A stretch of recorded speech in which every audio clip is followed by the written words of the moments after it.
naked फट' होना लानो नाङा जोंनि बर'नि गोदोर गोदोर इउटुब चेनेलफोरखौ माने हेकारा सिखार खालामगासिनो दङ दा बेफोरबायदि फट'खौ होनबाथ' आरो खुलुमबाय लोगोफोर माने बोथोरा जेथिंबो गिदिं गिदिं अखा हानायनि थाखाय थान्दायैनो दङ आरोना माने गिसिब सिबलायनांगौ जायाखै फेन लालायनांगौ जायाखै नाथाय माने ओरैबायदि भाइरालनि गरम जाना दङ ससियेल मिडियायाव माने सोरनिबा थास' बिबारनि भाइराल सोरनिबा फुल बिबारनि भाइराल सोरनिबा नेकेट फट'नि भाइराल सोरनिबा सहराव लान्थं गिदिंनायनि भाइराल सोरनिबा सर्ट मुभिनि भाइराल सोरनिबा 13 बोसोरनि भाइराल सोरनिबा 16 बोसोरनि भाइरालनो भाइराल गरम जानानै माने ससियेल मिडियायाव हाबजोबना दङ आरोना माने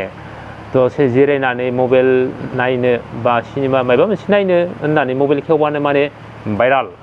ओरैबायदि माने गरम जानानै दङ भाइराला दा बिदिनो आंबो मोनसे देखायनो सानलायबाय नोंसोरनो माने नोंसोरल' खिन्थिनायखौ नायबाय थाबाय दा आंबो मोनसे देखायनोसै नोंथांमोनाबो नायदो माने आङो बेखौ जोबथारनायाव खिन्थिगोन लास्टआव खिन्थिगोन नोंथांमोना भिडिअखौ जोबजासिम नायलां बिनि सिगां जोंनि बर' हारिया दिनैसिम बिएससि आबसु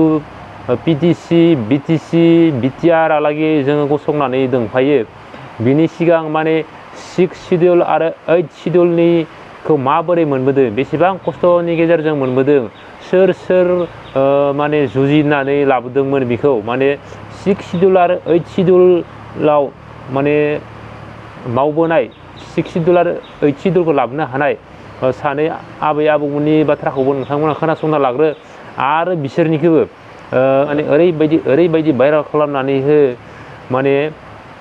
13 बोसोरनि सिख्लानि भाइराल भिडिअफोर बायदि 16 बोसोरनि सिख्लानि भाइराल भिडिअ बायदि बर' हारिया दा बिटिआराव ओरै खुसियैनो गसंना दङ माने नर्मेलैनो खुसियै गसंना दङ बिथांमोननियावबो माने बे 6 शेड्युल आरो 8 शेड्युलखौ जेसेबां खस्थ'यै लाबोनो हादोंमोन बेफोरखौ बिथांमोना माने मिथिथो माने बेफोरखौबो भाइराल खालामनांगौ आरो माने ओरैबायदि भाइराल खालाम दा आंनि भाइरालाबो जाहैगोन माने मा ओरैबायदि माने गोदान रावबो नुवाखै बेखौ माने बिथांमोना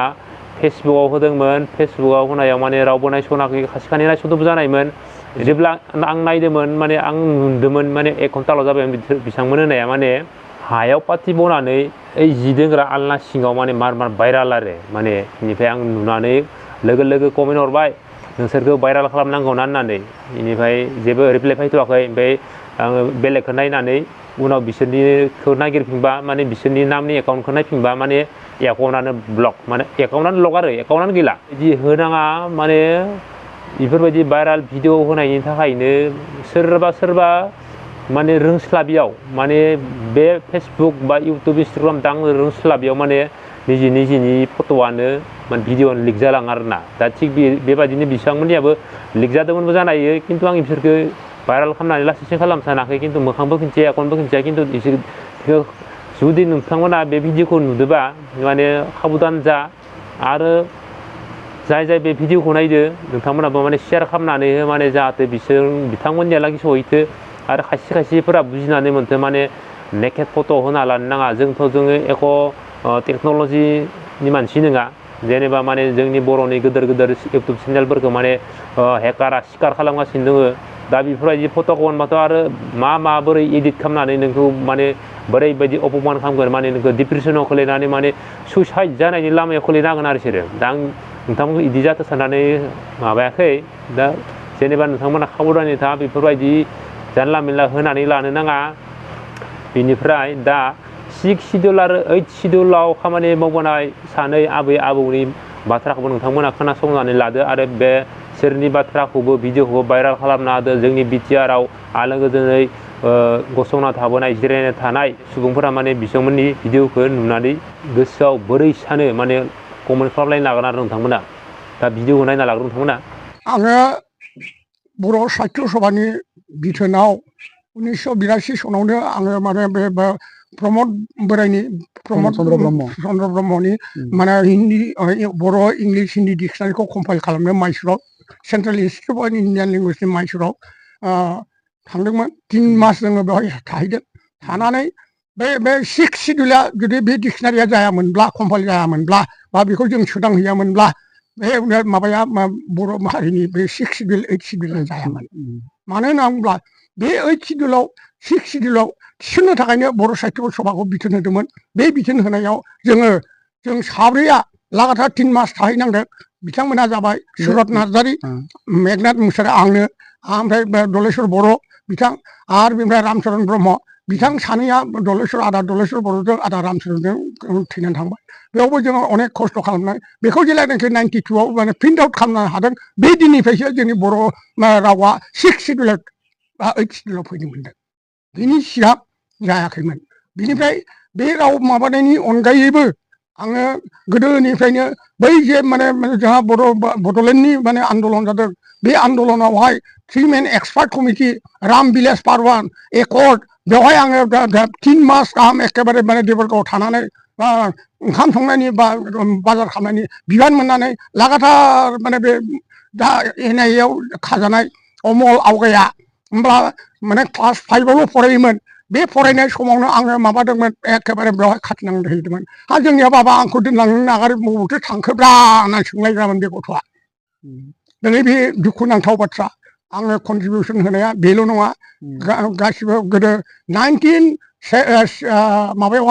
67 आव अल गवालपारा बड' स्टुडेन्ट इउनियन माने जेलानाखि कनफारेन्स बर' बाजार हाई स्कुलाव जादोंमोन बे समावबो आङो बे माने बर' स्टुडेन्ट इउनियननि बे कनफारेन्सआव ओंखाम संनांदों माने फुड इनचार्जआव थानांदों बे दिननिफ्रायनो आङो जेब्लायबो बर' साहित्य सभानियानो जा बा माने एबसुनि माने कनफारेन्सआ जा बेवहाय आङो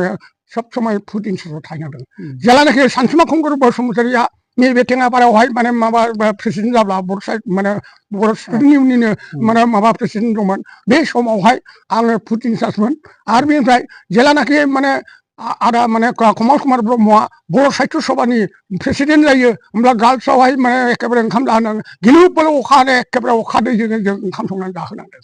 दा नोंथांमोना नुबाय जे माने आबै आबौमोना माने 6 शिड्यूल आरो 8 शिड्यूलखौ लाबोनो थाखाय बेसेबां खस्थ' खालामनांदोंमोन रायजोफोरनो मिटिङाव माने अखा बोथोराव माने ओरैबायदि संना जाहोनांगौमोन ओरैबायदि मिटिं खुंनांगौ जायोमोन माने जोबोर खस्थ'नि गेजेरजों 6 शिड्यूल 8 शिड्यूल लाबोनो हादोंमोन बिदिनो BTC BTR ओरै जाबोबाय आरोना दा जियानो जा बिथांमोननि बाथ्रायाव नोंथांमोना माने बुजि मोनबाय जानांगौ जे माने जोबोर खस्थ' आगोलनिफ्रायनो जोबोर खस्थ'यै सोलिबोनानै माने दिनैसिम खस्थ'आनो खस्थ' आरोना दा बर' हारिया मब्ला माने गावनि आथिङाव गसंना थानो हागोन बेखौ आरो बेसेबां गोजान लामा दङ बेखौ बुंनो हाला आरोना दा जियानो जादोला बेनिफ्राय आंनि भाइराल भिडिअ'आनो जाबाय आङो नोंथांमोननो फट'खौ होनोसै नै फट'खौ नायनानै ला माने बेयाव नुगोन माने बिसोरो होनो होनना होआखैबो जानो हायो आरो खायसे खायसेया पपुलार जानो माने मुंदांखा जानो थाखाय होनाबो लायो दा जियानो जा होना लादोबाबो ओरैनो हारसिंनो लिक जादोबाबो जियानो जा माने गाज्रि फट' बा नेकेड फट' माने बहुद साबधान जानानै माने ससियेल मिडिया एंगारनांगौ आरोना माने जों बर'फोरा एसेबां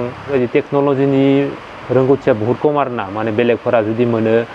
एडिट बानायनानै बोरै एडिट बानायगोन बोरै मा खालामगोन माने पार्ट टाइम मोननाय नङा माने ओरैबायदि खालामनानै नोंखौ माने डिप्रेसनाव खोलैनायनि लामायाव लागोन आरोना बिनिफ्राय लास्टाव मा जायो भाइराल